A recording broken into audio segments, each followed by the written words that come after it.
I don't go out much. By that, I mean I haven't traveled a lot. Don't worry, I touch grass. I've left Canada 3 times. Twice to Poland and to LA in 2019, where I saw Zlatan Ibrahimovic score a bicycle kick. However, with the pandemic happening within 12 months and trying to figure out my life during and after, I never gave myself the opportunity to make a trip. That's why I made a goal at the beginning of 2023 to visit a new country and get out of my shell. I ended up choosing Japan. Videos constantly appeared on YouTube, plus I was always a big fan of their national team. The main aim of the trip though was to watch live sports. So I flight across the world to see a potential title decider in the J.League, attend the conclusion of a several-month wrestling tournament, watch one of the best baseball players in Japan, and witness countries fight for their dream to qualify for the Olympics. On a Tuesday evening in late September, I landed. With the first event on Friday, there was plenty of time to figure out the trains and how to leave the station. It definitely didn't take me an hour to find the exit. Regardless, I was here and looked forward to what was to come. A few days exploring Tokyo passed, and the first sporting event arrived. Yokohama Marinos versus Vissel Kobe in the J.League. A top-of-the-table clash with 6 matches remaining, the gap between them was 1 point. Marinos are reigning champions and have won 7 titles. Vissel Kobe, on the other hand, are a club that previously had several Spaniards, like Andres Iniesta and Juan Mata. Surprisingly, they've never won the J.League, with their best finish being 3rd place in 2021. Yet, they arrived in Yokohama with a massive opportunity. Now, I just needed to find the stadium. I got on the wrong train. Eventually, I got to the correct station, as Yokohama Marinos branding was everywhere, in what seemed like an ordinary neighborhood led to Nissan Stadium. It was about a 10-ish minute walk, but after this set of stairs, there it was. Fans walking in, food trucks, and fun activities to explore, which I took part in. Footballs and a dartboard. I'm no Luke Littler, but my goal was a bullseye. I swore I slipped. With a less than stellar second attempt, I had to redeem myself with my final strike.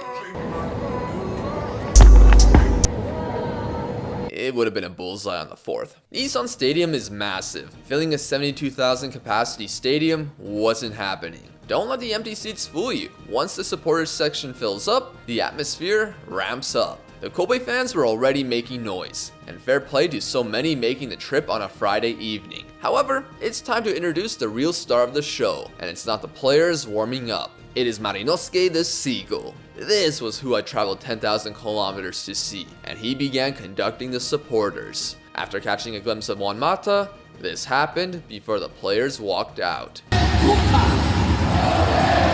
Former Arsenal player Ryo Miyachi is here. An absolute pace demon back when Ultimate Team was more simple. The encounter that could settle the league kicked off, with Marinos-kun watching on his fancy chair. What you'll notice when watching Japanese football is the quality of everyone's technique and first touch. No matter the level or age group, they retain the ball with ease. Still, nerves were high for such an important game, with Marinos having awkward moments. A big match like this requires drama, and in the 20th minute, the referee was sent to VAR for this challenge. I initially was confused and thought the Kobe player was looking for nothing. Then they showed the replay and it wasn't going to be nice for the home fans. A penalty was given and Yu Yu Osako took the lead. The momentum remained with Kobe, who not long later hit the bar. Then, prior to halftime, Yoshinori Muto hopped like a rabbit to get Kobe's second. Despite it looking bad for Yokohama, the home supporters continued to chant and sing going into the half.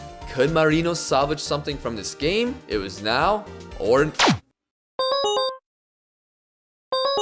My phone died. So I couldn't record the incredible comeback Yokohama made with an insane 99th minute winner from their goalkeeper via bicycle kick. What scenes that would have been. Instead, Kobe defended incredibly, which would bring a tear to any of your favorite defensive managers. A gigantic win, followed by a loud roar from the away supporters. The J.League is in their proximity, with a 4-point lead. A bow to the crowd and handshakes with each other concluded my experience with football in Japan. I wish my phone didn't die though, as the home side walked around the stadium, and despite them losing this massive encounter, the fans were still behind them. A rare sight to see in sports, especially with so much at stake. This was a great experience, and if you ever go to Japan, football gets 2 thumbs up. Vissel Kobe would go on to win their first J.League. So, how the hell do I return to my hotel? that's a story for another day because I didn't have time to edit it. I love professional wrestling. I've been watching it since I was a kid with John Cena's Chain Gang and Doctor of Thugonomics. I would fall in and out of it throughout my life, but I've been back since Kofi Mania. I even attended my first WWE event the year prior, which was a blast. Regardless, I was aware of several Japanese promotions. However, instead of going to the legendary Korakuen Hall, I went to Yokohama and attended the conclusion of the 5-star Grand Prix from Stardom. Better known as Joshis, they may look like what you'd see in idol groups or maid cafes, but these ladies hit hard. With a fully charged phone in Yokohama, I had time to explore. That included going to Chinatown, eating delicious food, seeing a large group of folks who seemed quite important, and heading to a nearby park to enjoy the view. I had a great time, and even visited the Gundam factory. At the time, I've never watched anything Gundam related. Well, not until after my trip. Following all that, my walk to the venue had something come up. I had to take a shit, and I still had 20 minutes to walk. Thankfully, no incident occurred as I arrived at the Yokohama Budokan and got to the bathroom. This event was the conclusion of a tournament that started back in July. The meat and potatoes is the round robin, where there are 2 groups of 10. Each wrestler faces each other once, and those with the most points in their sector face off in a final. The last round of the groups and the championship match was what remained. Unfortunately, there were issues. My knowledge on Japanese wrestling is limited, but a wrestler I have heard of was Julia. She's been a dominant force in the promotion, winning multiple championships and even won the previous edition of the Grand Prix. I was looking forward to see what she was all about, although there's a saying that her biggest fans have never seen her wrestle. Well, I was gonna change that. As I stormed out of the toilet and entered the bleachers, I looked over to the ring, only to see her get eliminated in a battle royal. There were a lot of problems going into this finale. Unfortunately, injuries happened, and Stardom was suffering with this. 3 of the matches on the card had to be forfeited, and the issue continued to plague the company months later. Regardless, as I got back up from my knees and sat down, the battle royal, which was the pre-show, was won by Suzu Suzuki. She's on top of her group, and if things went to plan, the final awaited her. Far from a foregone conclusion, but today seemed like a day where if you needed a win, you wouldn't find it. Imagine this, you're a leader of a group, and all you have to do to make the final is to defeat your underling. That was the case for Shiri. She left Julia's stable to set her own path and had to defeat the woman who became the first new member of her group, Ami Sorei. She lost. Thanks to Brazilian Fury for the help on any info on these wrestlers' backstories. Then there was Hazuki versus Natsuko Tora. Natsuko also needed a win and did everything in her power to do so by cheating. There wasn't much booing at the show, but there was for her. She also bottled it, staying behind Suzu Suzuki via head-to-head. There is still one other contender, Tam Nakano, who was facing her tag team partner? This felt intense. However, Nakano-san would also lose. 3 different wrestlers bottled it when it really mattered, meaning Suzu Suzuki finished on top via head-to-head. I should mention videos were not allowed to be taken at this event, which is why I only have photos. Suzuki's opponent on the blue side was determined earlier in the show. Contender Mina Shirakawa, who has great live show charisma, lost. Another match included the future All-Elite wrestler Mariah May's final appearance at Stardom. She lost to Hanan. Mariah had a speech at the end to say goodbye, which made a co-commentator tear up. Very sad. Azumi versus Momo Watanabe had history, a friend to enemy's tale. Both were in a stable called Queen's Quest and were in an 8-woman tag versus Oedo Tai. The stakes were the loser's captain joined the opposing group. Momo was the leader and betrayed Azumi by smacking her with a chair to the head. Back to the present day, tensions were still there, as before the bell rang, they attacked each other and it continued outside the ring. It only lasted for 8 minutes, but I sure got my money's worth. Momo Watanabe was victorious in the end. Finally, the blue group's last match, Maika versus Mirai, both on 10 points, right behind Julia. A win gets you 2 points, which means the victor would jump into first. It was Maika who won, to the delight of the guy sitting beside me. So, the final was set between Suzu Suzuki and Maika. They have history, with feuds between stables, and even teaming up. It seemed like Maika was a favorite with the crowd, chanting her name, including those next to me. It had the usual start, with a classic grapple, but this turned quickly, with both throwing each other into into chairs. Suzu on the latter end, and getting up with the energy of bitch. You didn't just do that. This was a fun back and forth encounter, which is available for free on YouTube. It was intense, with both pulling off incredible moves, including Maika doing a Super 3 Amigos. It kept heating up, and at one point, each kicked out at one from a big move. There were so many insane spots that got me gasping over a year after watching it. The end was near, with Maika down and out. Suzu Suzuki went to the top rope and hit the Stardust press to win the tournament. A fast-paced match as the lads sitting beside me had their heads in their hands. Suzu Suzuki triumphed and was crowned the winner. I found this event really fun, even though I knew none of the storylines, which would have amped up my enjoyment a little more. Nevertheless, it was enjoyable, and my sports journey continued the next day. It was off to Chiba to watch the Lotte Marines play against Saitama Seibu Lions. Unlike the previous two sports, I've never been to a baseball game. However, I've seen the World Baseball Classic and the fans for Japan's matches, so I was looking forward to it. Walking out of the station in Chiba, I was already seeing several with jerseys and saw this too. With a couple hours before the first pitch, I decided to walk around the city. There was nice scenery, football pitches, and even the Japanese FA building. I don't think Blue Lock was taking place here though. Following a large crowd, there was a Zozo Marine Stadium. On the outside, there was a ton of food trucks, cheerleaders were dancing, and I even got myself a Roki Sasaki jersey. Shame he went to the Dodgers. The only bad thing was that I forgot to bring a hat, and it was pretty damn sunny. Luckily, this burn didn't turn out too bad, and my seats were pretty good. Like in football, there was a home and away section, which sang and performed throughout the day. Although, baseball was a little more unique.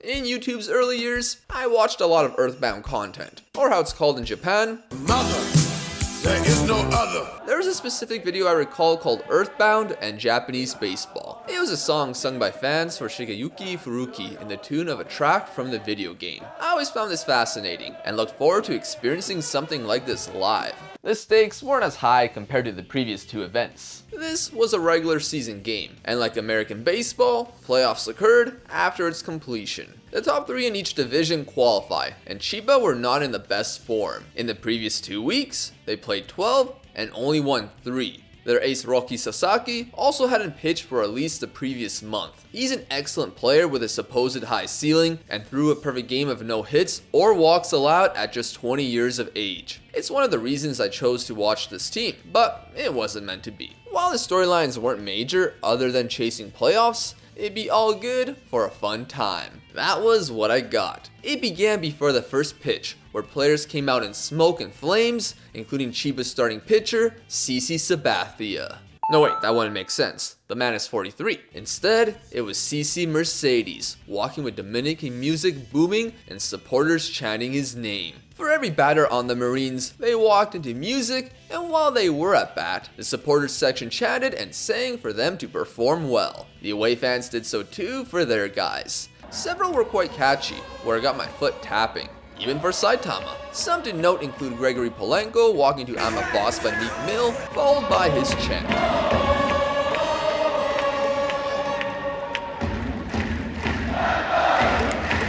Mike Rousseau had the best chant of all, where they sang, "Let's go, Mike!" The game started with a foul ball landing about 5 meters behind me. It was tightly fought, with little separating the teams. In the third inning, the first run came from Chiba, where Wada smacked a home run. Following on the defensive side, CC was in a bit of a tough situation with the bases loaded. However, he was able to get out unscathed. Unfortunately, the 5th and 6th innings weren't so kind, with a runner allowed in each. Granted, CC only allowed the one in the 5th, as he was relieved after the inning ended. That brought forth one of my favorite moments. I know from the MLB when a relief pitcher comes in, they arrive from the bullpen, running to the mound from a fancy camera angle. In Japan, they drive the pitcher in a Mercedes-Benz to the mound. In between innings, there's also events that happen which normally I don't have feelings for. Although, seeing somebody called Dashman allow this random guy a 10-meter head start, only to obliterate him was certainly a highlight. With the Marines down 2-1, we moved to the bottom of the 7th inning, and Chiba had men on 1st and 3rd with 2 outs. The pitcher was taking his sweet time, because one mistake could turn this game around. His problems worsened by walking the batter filling up the bases. The team gathered around him to discuss things, as Hiromi Oka stepped up to bat. At 32 years of age, he was having his best statistical year of his career. Could he be the hero?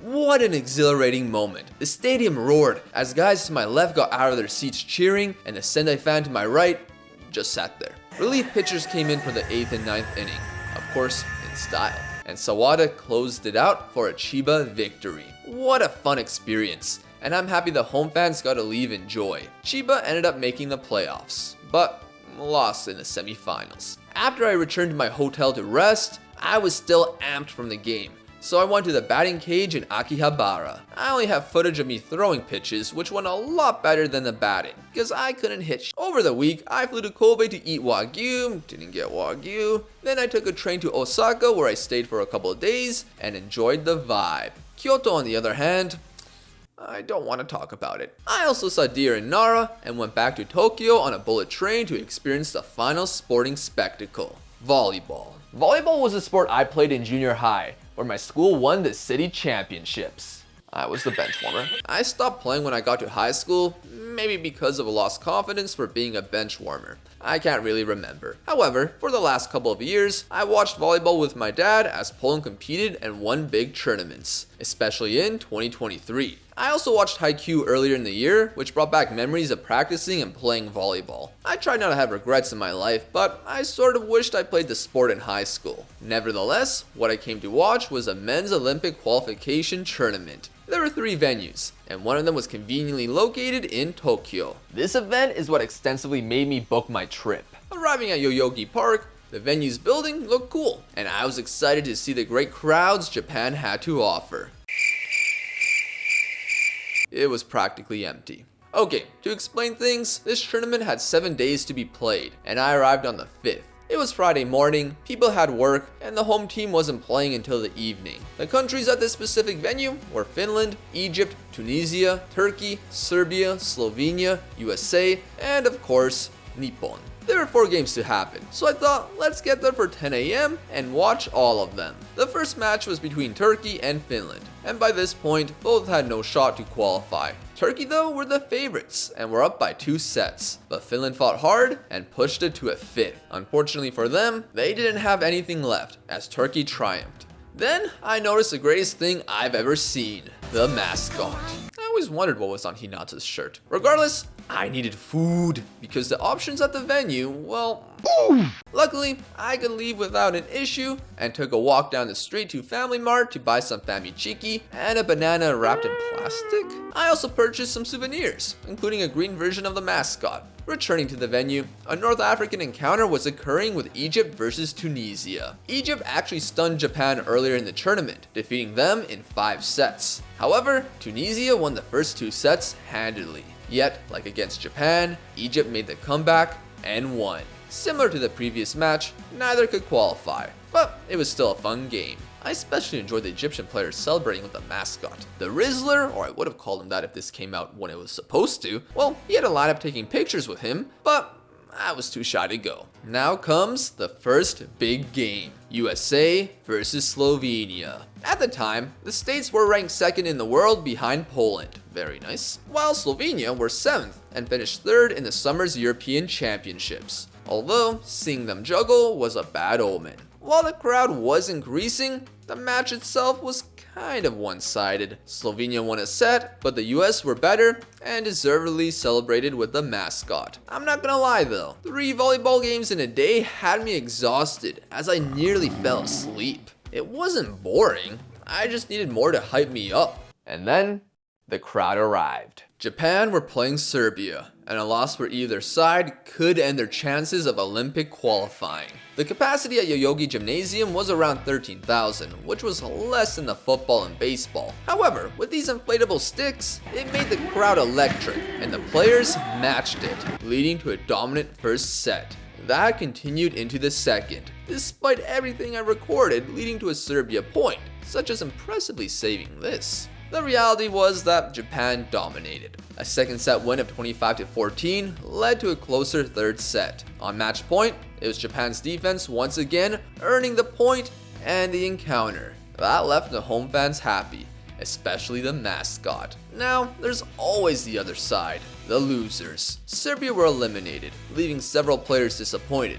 Now, a good thing is that based on the world rankings, the next top 5 countries in the world will qualify, which included Serbia. But you can't predict the future after a loss. Japan and USA finished in the qualifying spots. At the Olympics, the Americans won the bronze medal, and Japan had a heartbreaking loss in the quarters. Poland lost to the hosts in the final. Canada? At least they made it. Overall, the event was fun, especially when the crowd was there. That concluded my sporting adventures in Japan. All the events were amazing, and I'm glad I finally traveled abroad to experience it. There was more than the sports, but attending them exposed me to something new. Alright, there was another event I went to. Standing in line for 2 hours to enter the One Piece store. Sacrificing my back for a sticker.